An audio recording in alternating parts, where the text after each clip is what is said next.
அந்த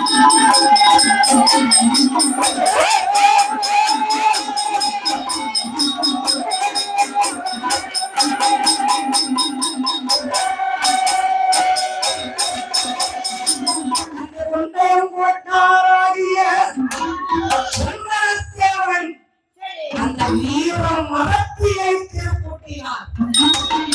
கல்யாணம் முடிந்தது. ஆண்டவராகப்பட்ட சிவன் சந்தனத்தேவர் கைப்பிடித்து கொடுத்தார். அந்த வீர மரத்தியை உண்டு பண்ணி வீர மரவனை உண்டு பண்ணி அந்த கைலாசத்தை இருந்து அந்த ஆண்டவன் எங்கு அனுப்பினார் தெரியுமா? அந்த சந்தன தேவரையும் அந்த வீர மரத்தையும் ஐயா சந்தன தேவா இன்றையில இருந்து கொண்டையம் கோட்டான் சிவவீர படத்தலைவர் அந்த ஈடுபடத்தை நான் பேர் வைக்கிறேன். சந்தன தேவன் என்ற சிவவீர படத்தலைவர். அந்த பெண் அந்த வீர மரத்தைக்கு என்ன பேர் வச்சார் தெரியுமா? நீ கொண்டையம் போட்டான் மரவனுக்கு நீ மாலையிட்டவள், உனக்கு சிவவீர படத்தலைவர் மனைவி சேக்கொடி பெரிய நாச்சியார் என்று அவளுக்கு பேர் வச்சார். சிவவீர படத்தலைவர் மனைவி சேக்கொடி பெரிய நாச்சியார் அப்படின்னு பேர் வச்சு சிவவீர படத்தலைவரே இந்த கைலாசத்தை இருந்து 1000 தேவர்களை நான் உன்னோடு அனுப்புகிறேன். நீர் கைலாசத்தை இருந்து 1000 வீர மரவர் படை தலைவரோடு ஆப்பநாடு கீழிலே போய் இந்த உலகத்திலே தேவமாரி என்ற சாதியை வெளியே பார்க்க வேண்டும். கொண்டையம் கோட்டார்கள் இந்த உலகத்திலே கொடிகட்டி பார்க்க வேண்டும். நீ ஆப்பநாடுக்கு நீ செல்வாயாக என்று 1000 வீட்டு தேவமார்கள் அந்த சிவவீர படத்தலைவரோடு அனுப்பி வச்சார். அந்த படைவளங்களோடு அந்த பெரிய நாச்சியார் அம்மாவோடு எங்கே வருகிறார் தெரியுமா? அந்த ஆப்பநாடு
ஒரு தலைவர் செயற்கொடி நாச்சியார் என்ற பெரிய நாச்சியம்மாள் ஆண்டு கொண்டிருக்கார்கள். அந்த ஆப்பநாட்டு கீழையில் சிறவீர பட தலைவர் பேரை சொன்னார் காலம் மறக்காது. கருக்குருவி நாடாது, சிப்பு வளர்க்காது, சித்தரவு ஊராது. அந்த சிறவீர பட தலைவருடைய மாளிகையில் அதாவது புலிக்கொடி பறக்க விட்டார். புலிக்கொடினா கொண்டையில் போட்டார்கள். அவங்க பொட்டு வச்சாங்கன்னா மஞ்சளும் சிறப்பும் வைப்பாங்க. ஏன்னா அவங்களுக்கு தான் அந்த பொட்டு. ஆமா, மஞ்சள் சிறப்பு அப்படின்னா அந்த காலத்துல இப்படி இந்த சாந்து பொட்டு கிடையாது. சந்தனத்தை வச்சு அந்த சந்தனத்துக்கு மேல குங்குமம் வைப்பாங்க. அதான் தேவமார்களுக்கு மஞ்சள் சிறப்பு அவங்களுக்கு மட்டும். இப்பதான் எல்லாம் வைக்க விட எல்லாம் சேர்ந்து வச்சு அந்த காலத்துல தேவமாறு மட்டும்தான் வைக்கணும். ஏன்னா அவங்களுக்கு வர புலிக்கொடி உண்டு. யாரு வீட்லையும் பாருங்க மஞ்சள் சிறப்புல மேல புலிப்படம் போட்டு கொடிப்பாங்க. அந்த புலிக்கொடி மேல பறக்குன்னா அது கொண்டையும் போட்டார். எத்தனையோ சாலை இருக்கலாம், ஆனா கொண்டையும் போட்டார் அவங்களுக்கு மட்டும் அந்த புலிக்கொடி. அந்த சிறைய படத்தாளிகள் கோட்டையில் அது பறந்துச்சு. ஒரு ஆளுக்கு ஒரு கோடி பாருங்க. முருகனுக்கு ஒரு கோடி, பிள்ளையாருக்கு ஒரு கோடி, எவனுக்கும் பறந்துட்டு போகுது. ஆமா தாயி, நமக்கு ஆமா தாய் போடுறேன், வால் தாய் போடுறேன். அந்த சிறவீர படத்தாளிகளை சிறப்பாக ஆண்டு கொண்டிருந்தான். ஆமா, நாம இப்ப பாடக்கூடிய கதை நம்ம சாத்தா நம்ம புகழுடையார் நமக்கு எப்படி வந்தார் இங்க வாழ்க்கை வரலாறு ஒண்ணு சோழாப்பேரியில பாடியிருக்கேன், ரெண்டு களக்காடு பக்கம் சாலப்புதூர்ல பாடியிருக்கேன். இந்த ரெண்டே இடத்துல இந்த கதை பாடியிருக்கேன். ஒண்ணு சோழாப்பேரி, ரெண்டாவது களக்காடு பக்கம் நம்ம தேவர் சாலப்புதூர் பாடியிருக்கேன். ஏன்னா பூனுடையார் எந்த இடத்துல இருந்தாலும் இந்த கதையை பற்றி சொல்லுவாங்க. ஏன்னா அவர் எங்க இருந்து வந்தார் அப்படி வரலாறு அவர் ஆண்டிட்டு இருக்காரு. அந்த சேவீர வளத்தலைவருக்கும் அந்த பெரியராஜ் அம்மாவுக்கும் பிள்ளை கிடையாது. ரொம்ப நாளா பிள்ளை இல்லை. உடனே அவர் என்ன பண்ணாரா, அதாவது தஞ்சாவூர் சந்தையில போய் எடுத்து அந்த கன்று குட்டியை வளர்த்து அதை வாலிபமாக்கினார். அந்த சேவீர படத்தலைவருக்கு 1000 பசுக்கள் இருக்கு.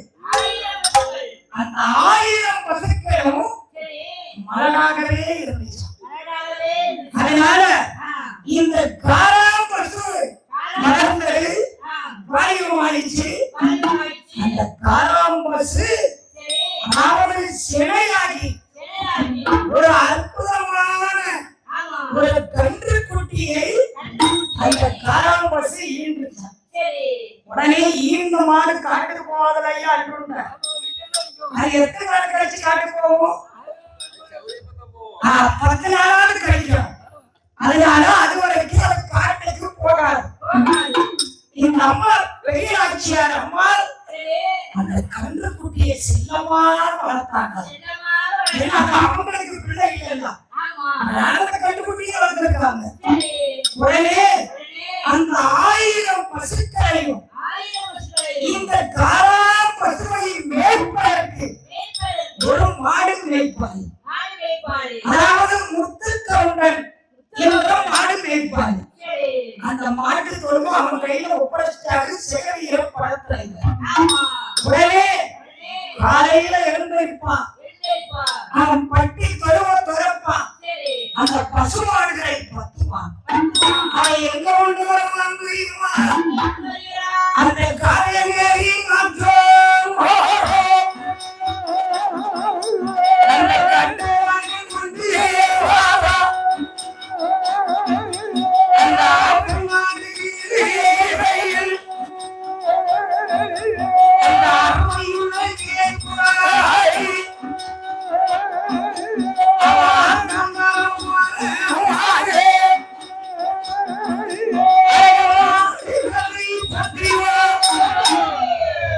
அந்த மாடுகளை பத்தி வருகிறான். அந்த காவேரி ஆற்றங்கரை அந்த மாடுகளை பத்தி கொண்டு 17வது நாள் அந்த காராம் பசு வீட்டை விட்டு வரும். அந்த பசுக்களோட பதிவா அந்த காவேரி ஆற்றங்கரையில் வந்து மலையிலே மாடுகளை மேய்த்து அந்த காவேரி ஆற்றங்கரையிலே ஒரு மரத்தடியிலே அந்த மாடுகளை சாய்த்தான். ஏன்னா எந்த தொழிலா இருந்தாலும் 1 மணி நேரம் லீவு கொடுக்கணும். ஒண்ணு இல்ல 1 விட்டு 2, 2 விட்டு இல்ல 3. ஆமா, எப்படி 1 மணி நேரம் சாப்பிட்டு செத்து படுத்து செத்தா அது வந்து அதனால அப்படி கொடுப்பார்கள்.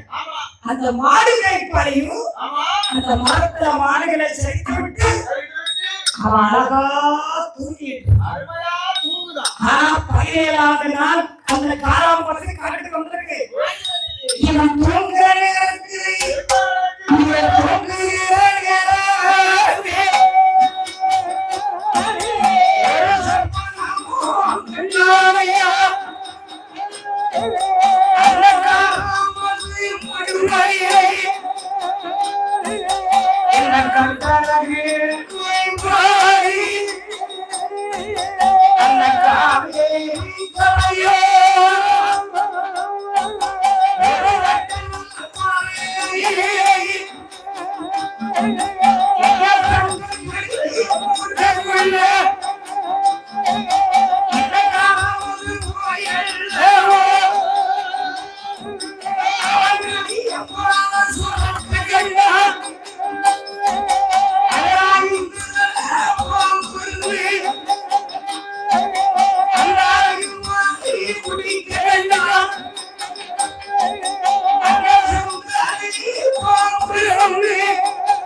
இருக்கிறார். அப்படி ஒரு நெசம் நடந்தார். எங்க ஐயா குந்தையன் கோட்டான் மரவர் சேவையில படத்தலைவர் என்ன வெட்டி போட்டுருவார். அப்படியே கடவுளை கும்பிடான். அவன் என்ன கனவு கண்டான் மறுநாள் அதே மாதிரி மாடுகளை பத்திட்டு வா. அது ராத்திரி கண்டா மறந்து போ, பகல்ல கண்டா பறிச்சுடுமா? அப்படியா? ஆமா தாயி. ஆறு மாடுகளை பத்தி வாரா. அந்த காலையில ஆத்தாங்கரையில எப்பொழுது போனாங்க மயில நேர்த்து ஆத்தாங்கரையில தண்ணியை காட்டி ஆமா நம்ம அம்மா பட்டியம்மா வந்தது உப்பாச்சாங்க. ஆத்தா கேட்கிறாளே அடிக்காரி அம்மா இருந்தது உப்பாச்சாங்க. இது காவேரி ஆறு, காரம் பறக்காத காவேரி ஆறு. அந்த ஆத்துல காக்கா பறக்கலாம். காரணம் என்ன தெரியுமா? காரம் பறக்காத காவேரி ஆறு. சொல்றேன் அந்த ஆத்துல மட்டும் காரம் பறக்காது. ஏன்னா அந்த காவேரி தாயை இந்த அகஸ்தியர் பிடிச்சி கமலத்தை கூட அடைச்சு வச்சிருந்தாங்க. எப்படி ஒரு சின்ன கமலத்துக்குள்ள உள்ள மனுஷன் இருக்காங்களா? யாரு? அகஸ்தியர். அவர் உள்ளவா தான் இருப்பாரு. உலகத்தை அடிச்சிருவார். அவர் பிடிச்சு இந்த காவேரி தாயை கமலத்தை பிடிச்சு அடைச்சிட்டாங்க.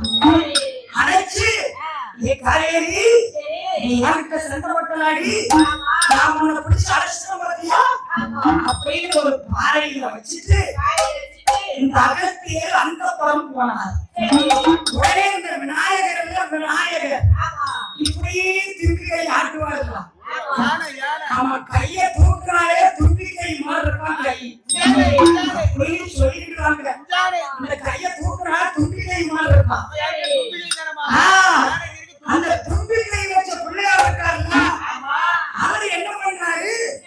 காக்கா வடிவத்தை எடுத்து அந்த கமண்டலத்தை தள்ளி விடுத்தாரு. கமண்டலத்துக்குள்ள காவேரி தாயோ அகத்தியோ அடிச்சுட்டு காக்கா வடிவம் எடுத்து கமண்டலத்தை தள்ளினார் பாத்தீங்களா? காவேரி ஆறு ஓடு. அதுக்குத்தான் நாயகன் காக்கா வடிவம் எடுத்து காவேரி ஆற்ற ஓட விட்டார் அப்படின்னு பாட்டு வந்துச்சு.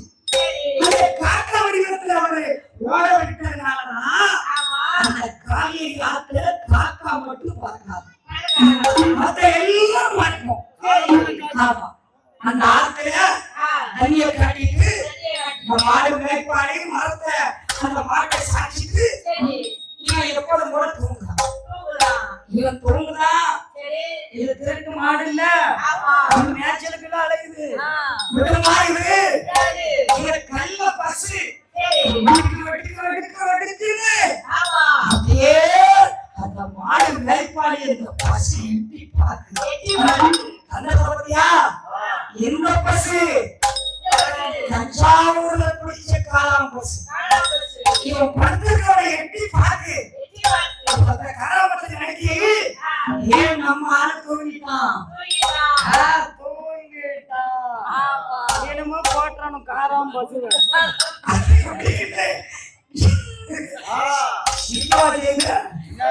காராமத்தை நினைக்கி பாட்டிக்காரன் தூங்கிட்டான். வேற தூக்கம் வரலாம் போறீங்க போடுச்சா? தூக்கம் வர போட்டா தூக்கம் வரும். அங்க என்னாச்சு? பாடி தூங்கியாச்சு. திருட்டு பசு என்ன தெரியுமா? பாலாப்புற பசு உயர்ந்த மலையில ஒத்த புள்ளியில அவர் பாட்டை போட்டு குடி இருக்கிறவன் அப்ப அங்க கலந்தா தலை இவர் வருவாரு. அது எங்க அது இடத்திற்கு பிரியா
உங்க இலக்கியா